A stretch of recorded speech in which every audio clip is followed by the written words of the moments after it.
अब हम संशोधन क्यों हो रहा है उसके बारे में बताएंगे। हम बता रहे हैं जो अमेंडमेंट हुआ था आपका 1995 वाला जो था ना, उसके उसमें मतलब क्या था, कुछ ऐसे अमेंडमेंट था, मतलब उसमें 40 ऐसे अमेंडमेंट हैं जिसको मतलब उसमें संशोधन करके उसमें से कुछ 4 से 5 जो महत्वपूर्ण है, खैर 14 ठो किया गया है, जिसमें से 4-5 महत्वपूर्ण जो है जो जरूरी है उसको मैं बता दूंगा, और बकिया जो है उसको आप घर से पढ़ लेना। बकिया जो जरूरी है एग्जाम परफेक्टिव से मैं वो सारे चीज़ों को बता देता हूँ। आप बता रहे हैं संशोधन क्या है। संशोधन में वक्फ बोर्ड क्या होता है, वक्फ बोर्ड क्या किया, जब अपना मनमानी करना शुरू कर दिया मतलब, तो इसके वास्ते सरकार ने इस पे संशोधन करने के विचार बना लिया। अब इसमें क्या है, 2 पॉइंट है उसके बारे में देख लीजिए। किसी भी संपत्ति का जो अधिकार है, मतलब इसका वर्ड जो वक्फ बोर्ड था ना, इसका मतलब, इसके कहने का मतलब ये था कि वो वक्फ बोर्ड किसी भी संपत्ति को यदि कहेगा कि नहीं ये वक्फ बोर्ड का है, तो वो वक्फ बोर्ड का हो जाता था। इसमें किसी का भी कोई कोई भी मतलब कोई डायरेक्शन नहीं ले, कोई भी मतलब कोई विवाद नहीं खड़ा कर सकता था। दूसरा क्या था, वक्फ का जो न्यायाधिकरण था ना, वो उसके खिलाफ कोई अपील भी नहीं कर सकता था। मतलब ये सारी चीजें 1995 वाले मतलब अधिवेशन में ये सब सारी चीज लिखा हुआ था, जिसके कारण से सरकार ने संशोधन करने का विचार बना लिया।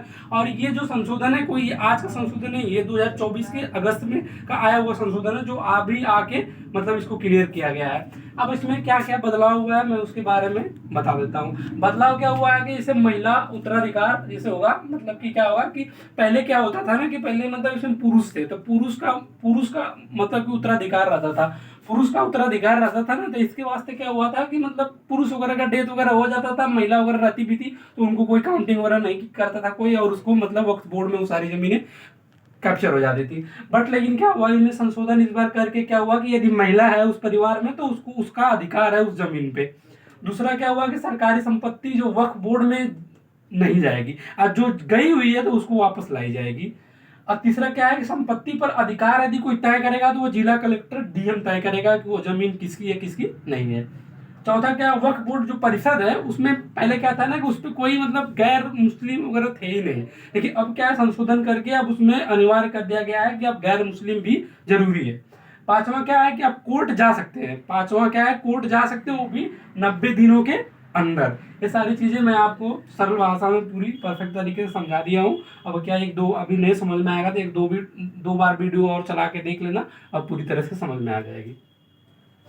और इसके बाद अभी एक चीज और आपको समझना है कि मतलब सभा है, लोकसभा है, अभी मतलब पास हो गया है, ये दोनों बिल दोनों जगह से पास हो चुका है।